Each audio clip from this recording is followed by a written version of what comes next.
find you someone who loves you just as much as the Miami Heat love Dru Smith. One day after trading Haywood Highsmith to the Brooklyn Nets, the Miami Heat have signed Dru Smith, who's coming off of back-to-back season-ending knee injuries, to a 3-year contract. Just let's backtrack a little bit.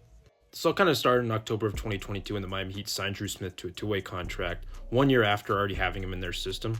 He was an undrafted free agent in 2021, but spent that entire season with the Sioux Falls Skyforce. He only played 19 games after undergoing a season-ending knee injury that spring. Barely a month into that, the Miami Heat waived him in favor of Orlando Robinson after Omer Yurtseven had ankle surgery. Oh, but wait, 12 days after that, they just switched him. They signed Dru Smith and waived Orlando Robinson. You thought I was done there. I wasn't. The Miami Heat then signed Orlando Robinson again and waived Dru Smith. They just keep switching him around. Smith ultimately signed with the Brooklyn Nets. He signed a 2-way contract with them in January, spent the rest of the season with them. But guess what? He's now back. Yes, on July 1st of 2023, the Miami Heat added both Dru Smith and Jamaree Bouyea to 2-way contracts. He spent the summer league with them and ultimately signed a multi-year contract, a 2-year deal with the Heat.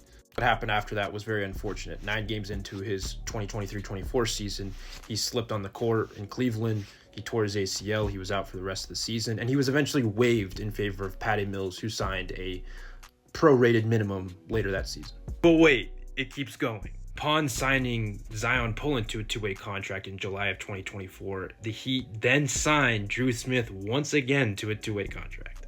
He was playing the best basketball of his life. His season ended early, tearing his Achilles. Bobby Marks perfectly details it here. 3 standard contracts, 5 2-ways. He was waived 4 times. He suffered 2 season-ending knee injuries. The Miami Heat didn't waive Dru Smith. Instead, they just let him be on contract right out the rest of the season, rehabbing. They offered him a 2-way qualifying offer, but since the years of service problem, he's played too many seasons in the NBA, they weren't able to offer him a 2-way contract. Yesterday, they traded Highsmith, freeing up a roster spot. They now had 13 players heading in, so there was another move that subsequently had to follow, whether it was a sign, whether it was a 2-for-1 trade, 3-for-2 trade, whatever the case was, to get back to the 14-player minimum.